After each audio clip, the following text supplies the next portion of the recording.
다시 한번 말씀을 드립니다. 오늘 본문의 말씀은 7장 부분을 생략하고 넘어간다고 했습니다. 그 이유는 에스라서 2장에 기록되어 있던 내용들, 바벨론에서 페르시아에서 예루살렘으로 돌아온 사람들의 가문과 이야기들을 담고 있는 에스라서와 동일한 내용이기 때문에 그 내용 생략한다고 했습니다. 8장 1절에 보시면요, 모든 백성이 한꺼번에 스무나 광장에 모였다. 그들은 학자 에스라에게 주님께서 이스라엘에게 명하신 모세 율법책을 가지고 오라고 청하였다.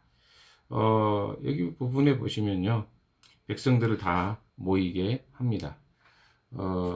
여기서 이제 백성들을 다 모이게 했던 이유 중에 하나가 여기 이제 1절에 등장하는 학자 에스라. 그러니까 동일시대 인물이죠. 학자 에스라와 니에미야.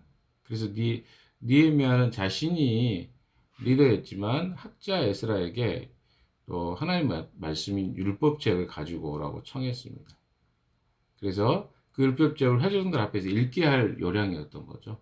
2절 같이 읽어봅시다. 시작. 일곱째 달 초하루에 에스라 제사장의 율법책을 가지고 회중 앞에 나왔다. 거기에는 남자든 여자든 알아들을 만한 사람은 모두 나왔다. 그러니까 그를 모르는 사람, 말을 못 알아먹는 사람들 빼놓고는 어린아이들까지도 다 나와 있었습니다. 자, 여기서 보면 내용들이 백성들을 다 짚어봤죠. 그리고 율법책을 낭독하게 하죠. 근데 이 율법책은 뭡니까? 두루마기로 되어 있습니다. 백성들이 그러면 다 서서 그 말씀을 듣는 거죠. 그리고 뒤에 보시면 이제 에스라가 찬양할 때 사람들이 같이 찬양합니다. 그리고 백성들이 그것에 대해서 엎드려서 하나님을 예배하는 것을 응답하죠. 그 다음에 하는 것이 무엇입니까? 6절에 보시면 7절에 보면 율법을 설명해 줍니다. 그리고 8절에는 통역을 하죠. 뭐 이런 내용들. 그 다음에 같이 그 부가적인 설명의 율법의 의미와 또 그 뜻들을 잘 설명한 다음에 백성들에게 함께 먹고 마시고 교제하라고 이야기합니다. 이게 이제 예배와 오늘날 우리의 예배와 거의 비슷하죠. 자, 보십시다. 다시 하나씩 좀 천천히 이제 보겠습니다. 이 구절에서 이렇게 먼저 학자 에스라에게 율법책을 가지고 와서 읽어달라고 요청합니다.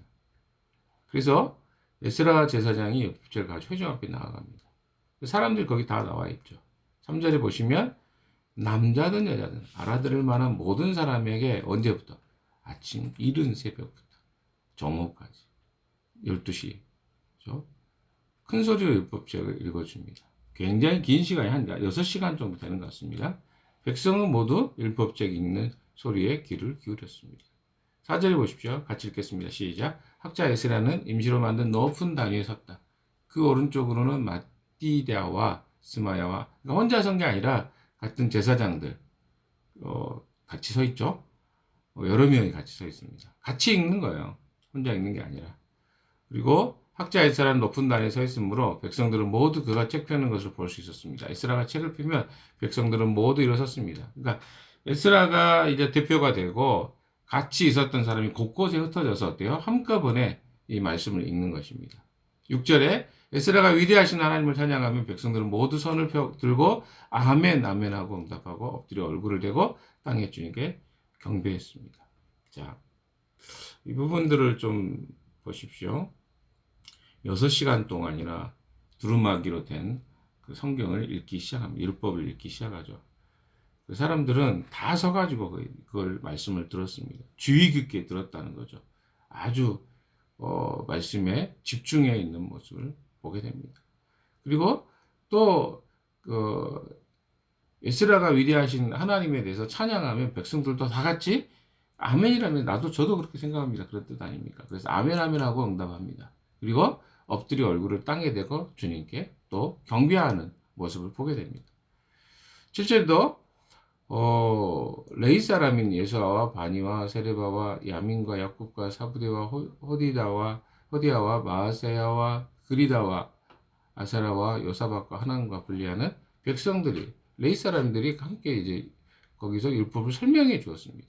율법의 뜻이 뭔가를 설명해 주죠.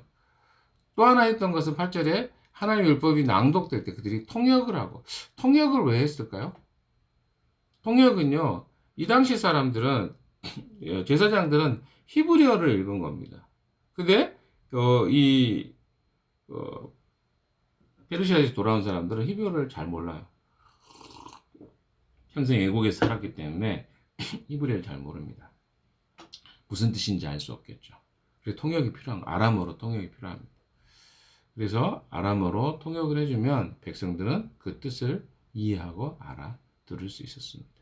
자, 백성들에게 말씀이 읽혀지자 어떤 일이 발생합니까? 9절 같이 읽겠습니다. 시작. 백성은 율법의 말씀을 들으면서 모두 울었다. 그래서 통독 느헤미야와 학자 에스라 제사장과 백성을 가르친 레위 사람들이 이날은 주님 하나님의 거룩한 날이니 슬퍼하지도 말고 울지도 말라고 모든 백성을 달랐다. 왜 그랬을까요? 어떤 내용이 이렇게 사람들이 울었을까요? 그 내용의 핵심은 이런 겁니다. 그 내용은 그들이 하나님 앞에 범죄함으로 순종하지 못함으로 하나님께 징벌을 받아 페르시아에 또 끌려갔고, 그 결과가 그 어떤 의미였는지를 이제 이 말씀을 통해 깨닫게 된 겁니다. 그러니까 그들이 울 수밖에 없는 거죠. 아, 우리가 하나님 앞에 범죄했습니다. 잘못했습니다. 뭐 이런 내용들이 가득 찬 것 같습니다. 그래서 제사장들과 백성들과 학자 에스라 뭐 총독 모두가 다 어때요? 울지 말라고 이야기합니다. 왜? 그날은 하나님의 축제의 날이고 오히려 하나님 앞에서 이런 예배를 드리면서 기뻐하는 날이기 때문에 그렇다고 말합니다. 자, 10절 같이 봅시다. 느헤미야는 그들에게 말하였다. 도로들 가십시오. 살찐 짐승들을 잡아 푸짐하게 자라서 먹고 마시도록 하십시오. 아무것도 차리지 못한 사람에게는 먹을 몫을 보내주십시오. 그러니까 먹을 것이 없는 사람들도 있고 또 부유한 사람들도 있고 하니까 말씀을 읽고 나서 그들이 했던 행위는 뭐냐면 함께 교제하는 것이었습니다. 그것은 교제는 뭐예요? 부족한 자들에게 먹을 것을 나누어 주는 일이었죠.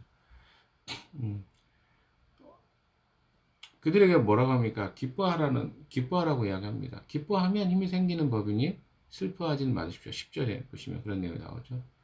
뭡니까? 그들에게 회개한 그들에게 또 이날이 어떤 날이냐면 나팔절이에요. 그래서 이날은 하나님이 그들을 구원해 주신 그 날이었기 때문에 기뻐해야 되는 날이었습니다.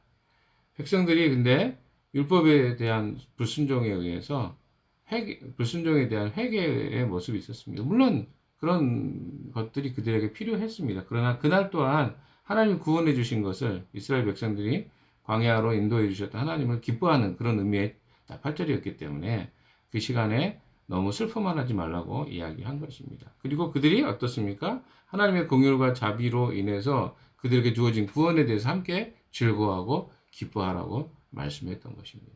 레위 사람들도 모든 백성을 달리면서 오늘은 거룩한 날이니 조용히 하고 슬퍼하지 말라고 달렸습니다. 12절 같이 읽겠습니다. 시작.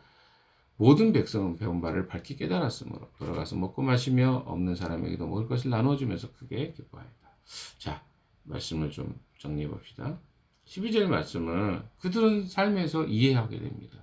그러니까 말씀이 들려지기 전과 후의 차이가 무엇입니까? 그들은 아람어를 썼기 때문에 히브리어로 쓴 성경을 구약의 말씀을 읽을 수가 없었습니다. 근데 그 말씀이 이제 선포가 되고 6시간 동안 선언을 됐습니다. 그리고 나서 그 깨달아지니까 사람들이 울기 시작합니다. 근데 잘못이 무엇인지 알죠. 그리고 또한 그들이 형제와 자매들과 함께 먹을 것을 나누기 시작합니다. 12절에 나온 것처럼 모든 백성은 배운 바를 밝히 깨달았습니다. 돌아가서 먹고 마시며 교제하기 시작하죠. 없는 사람이 나누어 주죠. 삶의 영역들 속에서 실천하고 적용이 됩니다. 그리고 크게 기뻐하게 됩니다. 이런 내용이죠. 하나님의 말씀은요, 우리 삶에 영향을 줍니다. 우리가 제대로 그 말씀을 읽지 못하고 알지 못하기 때문에 우리는 그 말씀의 영향을 덜 받는 거죠. 그래서 우리 삶에 하나님의 말씀이 얼마나 큰 영향을 미치는지를 우리는 좀 생각해 볼 필요가 있을 것 같습니다. 여러분의 삶에 말씀은 어떤 영향을 미치고 있습니까? 여러분의 삶을 슬프게 하고 내 자신의 어떤 연약함과 잘못과 죄악들이 돌이켜집니까? 그건 잘하고 있는 것입니다. 그러나 여러분 안에 삶들을 돌아보지 않고 그냥 종교적인 행위로 성경을 읽고 성경을 보고 또 그렇게 살아간다면 여러분 삶은 어떤 영향도 말씀을 통해 받을 수 없을 것입니다. 사랑하는 여러분, 말씀은요, 우리 삶을 바꾸어 놓을 수 있을 만큼 능력이 있습니다. 다만 우리가 어떻게 그 말씀을 받아들이고 순종하느냐에 따라서 내용이 달라지겠죠. 그래서 이 말씀을 듣기만 하고 읽기만 했는데도 사람들의 변화가 생깁니다. 그리고 그들의 마음이 녹아지고 함께 공동체 식구들과 먹고 마시고 나누기 시작합니다. 그리고 그 변화가 공동체 전체를 휩싸는 것을 보게 됩니다. 여러분에게 말씀은 어떤 의미가 있습니까? 제가 아까 질문했던 것과 더 동일하게 다시 한번 질문을 드리고 싶습니다. 말씀 우리 삶을 바꿔놓을 수 있을 만한 힘이 있습니까? 그렇다면 여러분은 말씀을 잘 보고 계신 것입니다. 잘 듣고 계신 것입니다. 그러나 아까도 이야기했던 것처럼 그냥 말씀을 듣고 그냥 행위적인 또 종교적인 삶으로 그렇게 하고 있다면 이 말씀은 어떤 것도 여러분에게 어떤 영향을 끼칠 수가 없을 것입니다. 오늘 하루의 삶을 통해서요, 말씀을 보는 것이 어떤 의미가 있는지 돌이켜 봤으면 좋겠습니다. 말씀은 우리의 삶을 변화시켜 놓을 만한 힘을 갖고 계십니다. 나의 자세와 태도, 또 성경에 대한 바른 이해가 되어질 때 우리 삶은 진짜 변화가 이루어진다는 것을 기억하는 여러분 되시기를 주님의 이름으로 축원합니다. 기도하겠습니다.